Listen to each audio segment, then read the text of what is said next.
Council with a keynote address entitled Impact of Aeropolitical Regulations on the Aviation Industry and the Global Economy.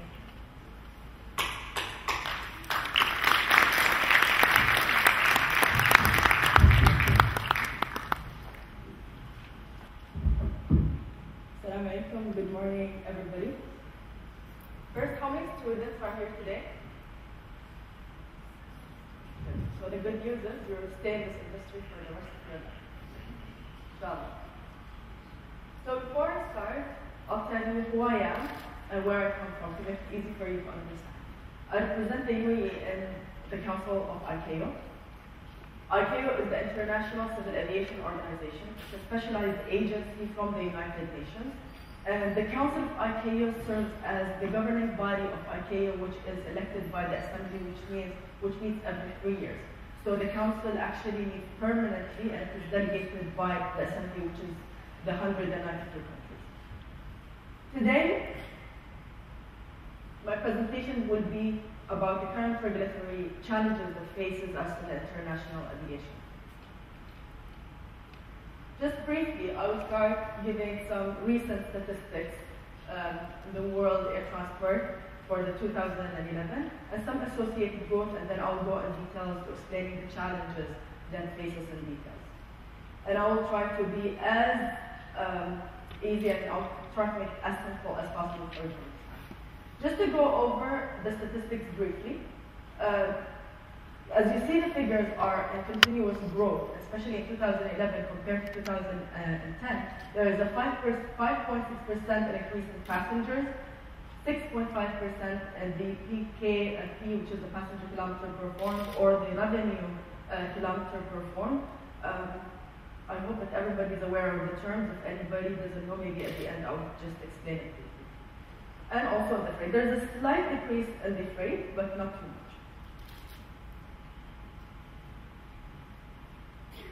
Now, this is a brief explanation about the regions. If you see in the first graph, you'll see that there is a slight increase in the North America region and the African region, and this explains why they are saturated markets, they are mature markets, and there is no room for growth.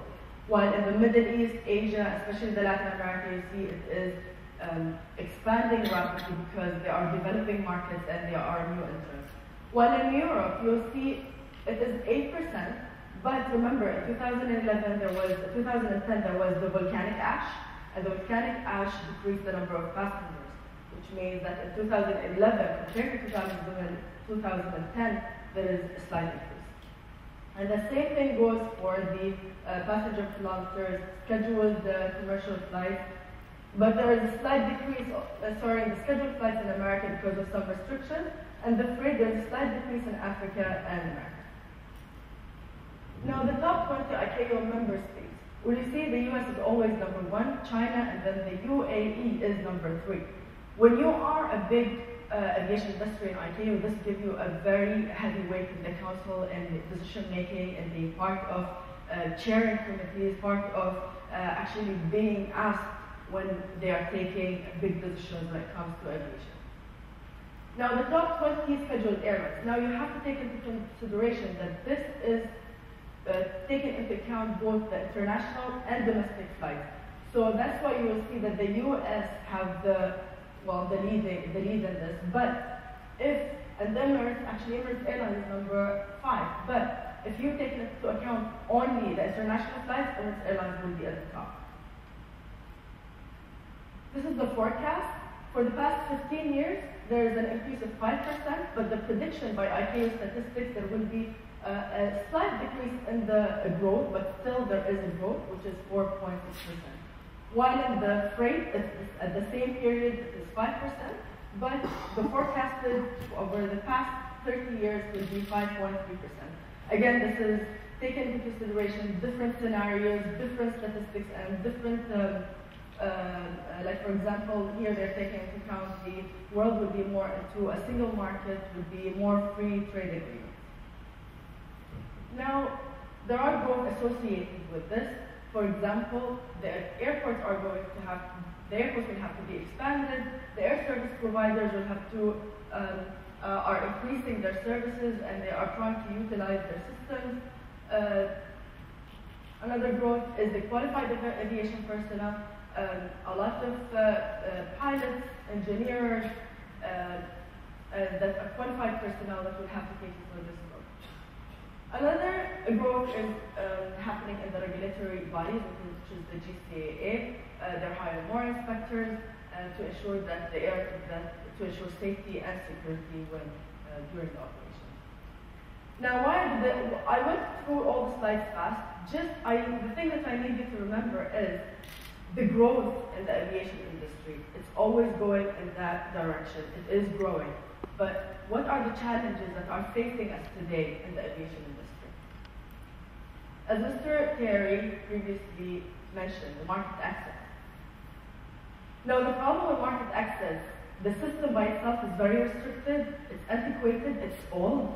As you know, the bilateral system had been done when the Chicago Convention was agreed on in 1944. And this is when actually ICAO was established. It is old, and it did not modernize until this day. And this does not cater for today's requirements. Another problem with the market access, protectionist barriers. Also, Terry mentioned it. We face restrictions on number of frequencies, which airports we fly to, number of passengers sometimes type of aircraft, and all this restricts the airlines when they choose their destinations, when they do the planning for the destination. The UAE is very active in bilaterals. Of course, the bilateral is always led by the UAE. It's never an airline, but the airlines, we have 5 airlines in the UAE, they come to the GCAA with their requirements. We have to take these requirements, go to those countries, negotiate the bilaterals, hoping that we will get some market access or we will satisfy all the airlines. The open skies, it is not 66. Actually, we have 119 open skies and liberal agreements, which is unrestricted. Why? The UAE, when they go to negotiate agreements, they put on the table open skies. Open skies is our policy. It's what we come up on the table when we negotiate. And then we go down from there depending on the other country. And of course, we are always in these bilaterals because we always have to cater for the airline's needs. One of the major challenges that is facing us today is the Europeans. The Europeans recently, in September, they came up with a policy proposal. The problem with this policy, they want to negotiate it with certain countries, such as China and Russia. The Gulf countries are within them. What is in this policy, it says that, if you're interested, you can see it in detail. The highlight is when it comes to our carriers, it says that the European carriers are facing challenges. The Gulf carriers and the emerging markets are growing. They're shifting the traffic from Europe to the Middle East and Asia, which is affecting the carriers. Now, part of this policy, they come up with measures to strengthen competition. And they have a clause called fair competition. The problem with this clause, they come up under it and they say, you know what, and under the fair competition, that means the countries, they cannot subsidize the airlines, they cannot have any favored procedures or favored policies that favors the airlines. And they would come, for example, to the UAE or the Gulf carriers, and they would start to investigate whether we are part of it, we are part of that or not, or if we are doing the fair competition according to their standards or not. And this is if we sign this agreement. And this is where they have actually proposed it in ICAO, and it will be discussed in the World Air Transport Conference in March. Another clause which is not very related to the UAE, but it is a substantial ownership and traffic control. This is for your information. The Europeans and the US have open sky policy, but they have a problem that they want to remove the ownership and substantial ownership and effective control. Why? Because they want to invest in the US carriers, they want to own part of the US carriers. Now the US, they say no, because the airline industry and the substantial ownership is part of the country's security. They use airlines in case of wars or in case of they needed actually the airlines to serve as a humanitarian aid. So this can happen. So this is big negotiation, and these are big topics that will be discussed in the World Air Transport Conference in ICAO in Montreal in March. Now, the World Alliance, or Global Alliance, As you know, it's either you're an airline going by yourself in the market or you are part of an alliance. There you have touched upon it. When you go by yourself, you have full autonomy, you can control your product, but when you're part of an alliance, you actually have to buy some procedures. Now, when you are part of alliance, you are bound by code-shares, joint partnerships, and also, not only this, you have market access in some countries. You have some leverage, you have some leeways, and you have more benefits when you are part of the alliance, which leaves you as the airline that is by itself, you are kind of on your own. Now, when you are in an alliance and you are together and you agree on the pricing, you agree on the terms, is this good for the customers or bad for the customers? This is actually very controversial issues. Antitrust immunity. Why did I talk about this one? Because antitrust immunity, actually, this is very controversial when it comes to alliance. Because some people say when it comes to legally, it's antitrust actually falls under the alliance because you agree on the terms, you agree on the prices. Now, I will just explain briefly about the antitrust. Antitrust or competition authorities, they exist in the US, Europe, Latin America, Australia. What they do, they make sure that the company, they don't make an agreement to come up with pricing, set prices that hurts the customer. Just to give you an example of the latest incident that happened to Emirates Airlines in Australia. Sydney fined Emirates Airlines $10 million because Emirates tried to fix the prices of fuel and surcharges. And it came under the antitrust, it came under the competition antitrust penalty, and they got fined. So before an airline have to do a deal, they have to go through those authorities and they have to get something called antitrust immunity. Now, how far it goes, it is still very controversial and it is a fine line between is it authorized, is it allowed, is it legal or not. Now, consumerization. Recently, the passengers have been dissatisfied with the airlines because of denied boardings, because of lost baggages, because of these laws and conditions that they put under the tickets when you buy a ticket. It is not clear. And because of this, the regulatory bodies in both the US and EU came up with procedures or laws that protect the consumers to provide compensations. Now, what happened? Is it really how far the regulatory body should interfere when it comes to competition and when it comes to consumer protection? The volcanic ash, when it happened last year, almost all Europe was paralyzed, almost all passengers were denied boarding because of a weather activity. It is not an airline activity, but the passengers, they sued the airlines.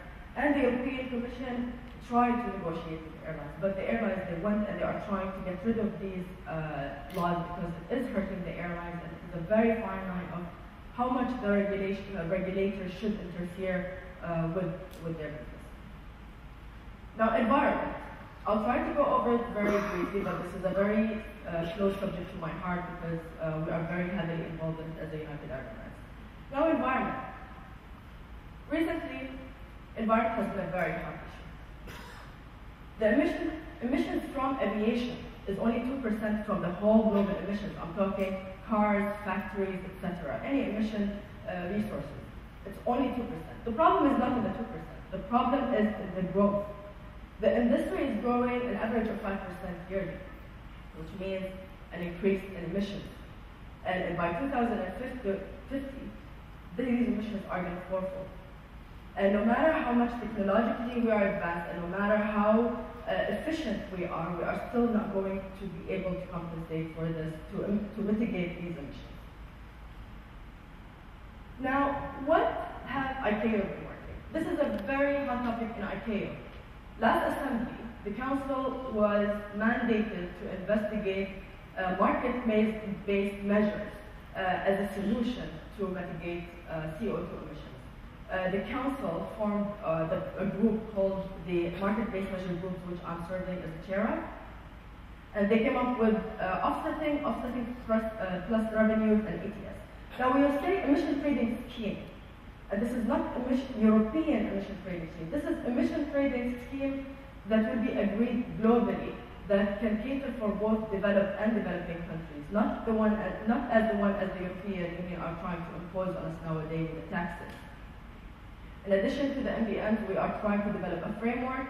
And recently, a high-level policy a group was formed, which will meet next month, and they will agree, hopefully, on some of the measures that will be taken to the next assembly. So in the assembly, we need to find a solution, and we have to have some market-based measures to be adapted later.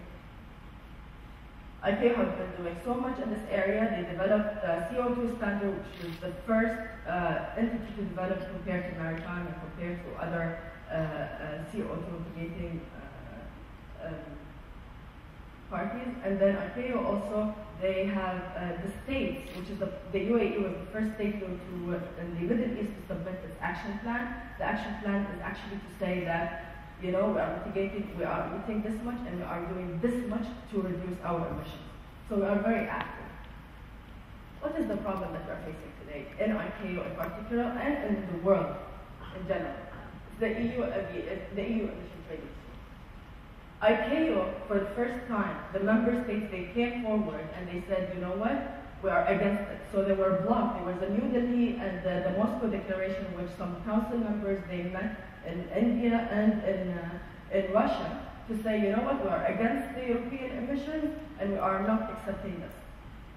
And recently, the US, India, and Russia, they issued actually a law that prevents their carriers to submit their credits or to pay the European emission trading scheme taxes. Now, is this going to lead to a trade war? This is the question. Because the Europeans, the way they see it, they say, you know what, we are very proactive, we are trying to reduce emissions, and we will be the leading, and the whole world is going to follow. At the same time, the world are saying that the Europeans actually are trying to force something that is not working, and it doesn't mitigate emissions, but it hinders the growth of the aviation industry. The way forward, as we are speaking today, and as of today, it's ICAO. It's the international dialogue and trying to solve it as a one block and not try to segregate the blocks. Another challenge, and I needed to remember, whenever I talk to challenge, just remember the growth and how it is affecting the challenge that I am talking about. Aviation security has been one of the hottest subjects. For 2 months ago, there was a high-level meeting that have agreed on a very sensitive issue when it comes to security. ICAO, during that high-level meeting, tried to stress on the importance of strengthening the ICAO audits, the security audits, or USAP in another word, enhance sharing information. This is a very sensitive subject, sharing information in ICAO. When you tell a country that has a very weak system sharing information, that means you are exposing that they are vulnerable, they're giving you their weakness. So most of the countries are reluctant to share information. Why that is very important? Because in aviation we cannot live in segregation, because if I hear something from, for example, a country that is in really underdeveloped world, and then this procedure can help me here in the developed world or developing world to take measures to prevent the risk and to prevent any unruly acts. Another subject which is very, very, very important, and it was very important, very active in ICAO, is capacity building. What do I mean by capacity building? The world is developing countries, underdeveloped countries. Aviation, it flies everywhere. It is global. It is not developing, undeveloped countries. It gets diluted when it's there. ICAO is trying to build capacity in those countries that are in need. In Africa, in some of the countries, they don't have the capabilities to build their system or safety system, security system. And as a UAE, we are actually having a lot of programs. We are offering a lot of training for those countries that are in need or ICAO. Air cargo security, there is a new thing called the self-regulated agent. Instead of having a security a screening. It's the cargo entity by itself. They can screen their cargo and they ensure that they are secure. Insider threat, or in another word, it's called 100% staff screening. In the past, there was a random screening through the airports. Now in ICAO, they discussed that, you know what, everybody should be screened. And all the staff should be screened. Because you never know, maybe a staff can be blackmailed by his family, his kids, and can carry a bomb or hinder security. So now we have adapted recently the 100% staff screening. And of course, the coordination of the machine-readable transport documents, which is the passports. In the past, it was not readable, now it is machine-readable. And they are trying to link both the MRTBs and the APIs and PNRs together in a system to enhance security and have better sharing, to share information. This is, I promise you, this is the slide before the last. Now, safety.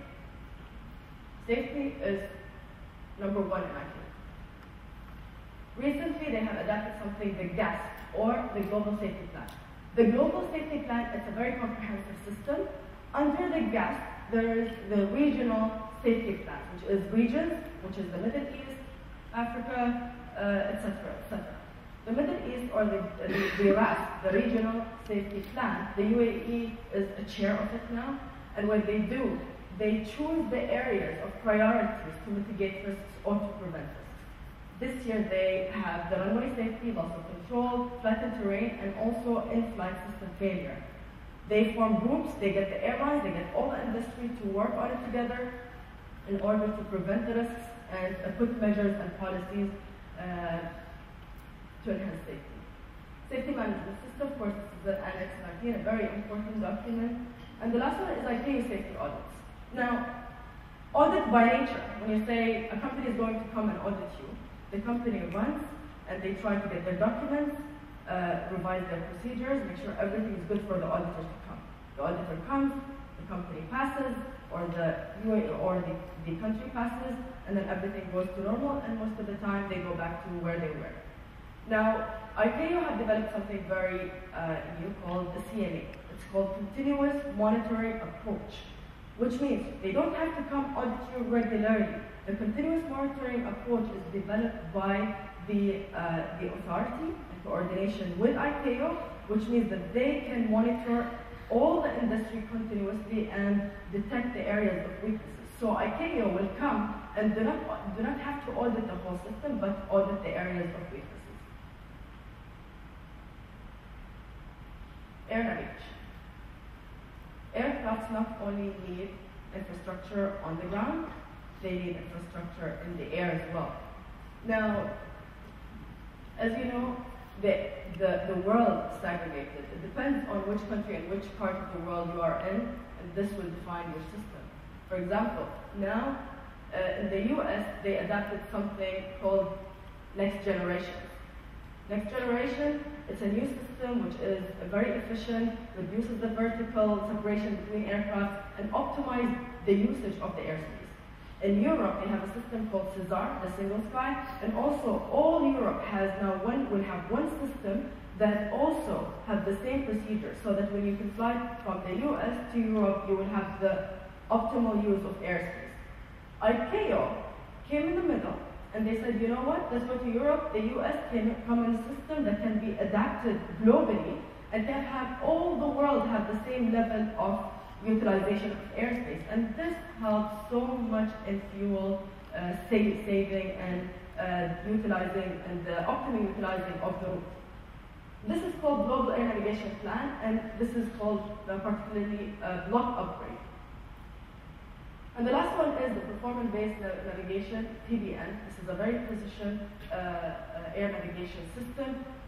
It's all geared towards the optimal usage of space and to reduce fuel saving. By the end of the day, fuel is money, and this is where we are going, to utilize the space, have more aircraft in the space, and to use the maximum.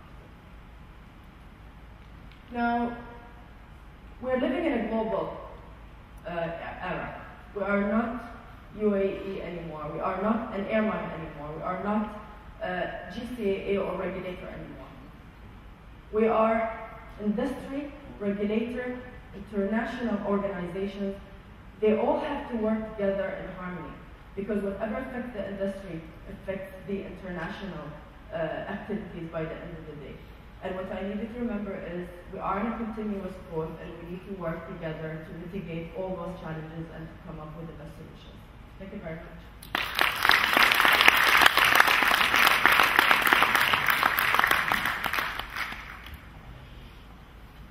Thank you, Captain Aysha, for giving us a great insight into the regulations affecting the growth of our industry. Any questions from the audience? Yep, let's have a microphone here to the right. Thank you.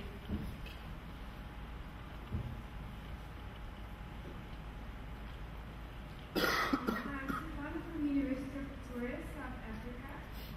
Thank you very much for a very informative presentation and very relevant issues that you covered. I've done a PhD focusing on the Yamoussoukro decision and open skies in Africa. And one of the key hindrances that were identified as limiting the open skies in Africa is safety and security oversight. In fact, 2/3 of the airlines were rated as poor in terms of safety oversight in Africa. And the airlines and the relevant African leaders have been using this as an excuse to stall the process, the liberalization process in Africa. My question is, from an ICAO point of view, do you have any measures or strategies that are currently in place to educate or to possibly guide the countries to assist them with further liberalization initiatives? Okay. Now, liberalization, when you talk about liberalization, you're talking about sovereign right of the country. Okay? It's a very sensitive issue. In the World Air Transport Conference, the UAE is one of the advocates for open skies. I don't know if you heard about the Agenda for Freedom that was signed by IATA in 2009. It was the first step to actually go toward building blocks and having open skies. Now, in ICAO, we are always promoting it, and we are always having statistics, and we have a Department of Air Transport that builds statistics to say, you know what, if you open your skies, this is what will happen to your economy. So you always have to show what are the benefits of those economies. Now, when it comes to the African countries, again, it is a matter of negotiation. It is a matter of educating people on what are the benefits that bilaterals or the open skies will come up. This is one of the papers that actually the UAE is going to present in the next conference. If you are interested, you should read all the working papers. You can access them on ICAO website, and you will have more insight about what ICAO is doing towards promoting open skies and promoting just in general, because by the way, it's not only for the African countries, it's those countries that are restricted, they are all over the world, and it is mainly to protect their carrier, because the weaker the carrier that is, the more stringent the government will be to protect that carrier.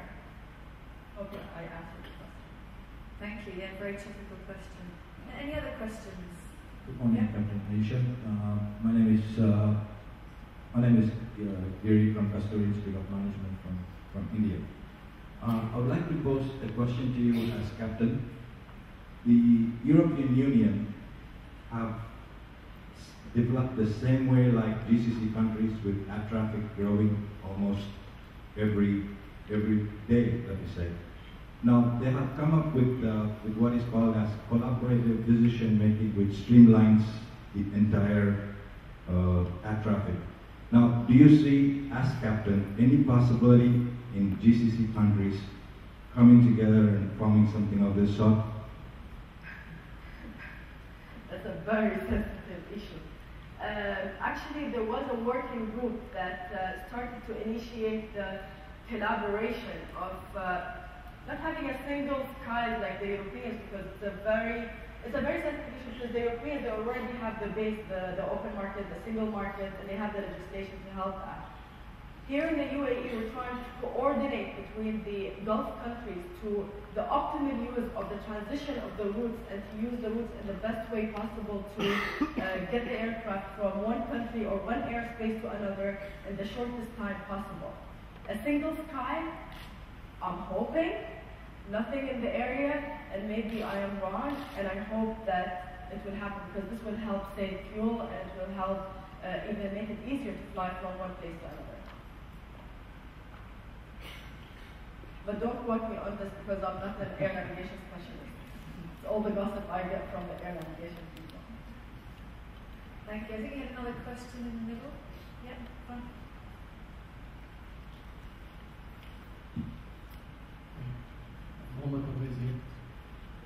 One of the things we suffered as passengers is very high airport taxes across the world. And there's been a growing tendency. Out of UK, I remember Heathrow is as much as 1,000 dirhams for a business class or a first class ticket. And even in India, where cost population is much lower, like for example in Hyderabad, it's twice as much as 200 or even more dirhams. So, is there anything that IQ is doing in trying to regulate that and make it more rational and affordable for passengers? Just to understand the question, you're talking about the fees that are imposed by security or embedded in the tickets by the security, right? It's called airport fees. It can be a combination of several things. No, it is not, because even the airport, even when you get the tickets, it's issued by the airline. The airline is the one that can calculate how much it costs them to do the security, and then how much the airline pays, and how much the airline pays for those security or whatever charges that the airport is imposing. Did ICAO do anything in this matter? Not that I know of, but I can investigate it and send you an email so that I can don't get you wrong information.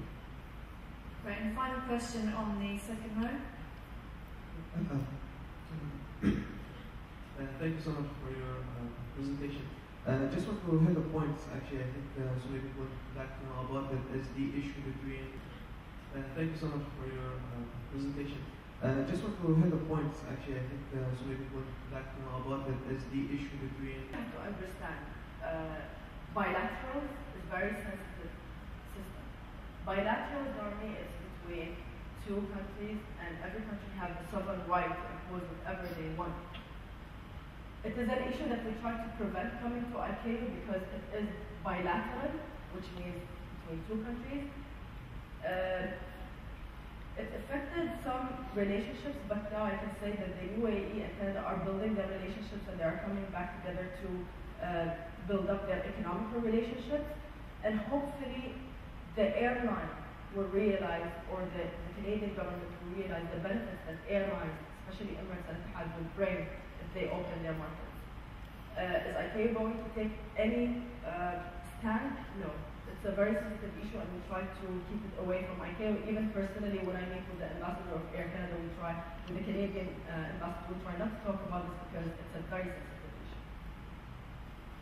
Great, thank you very much, Captain Aysha. Thank you.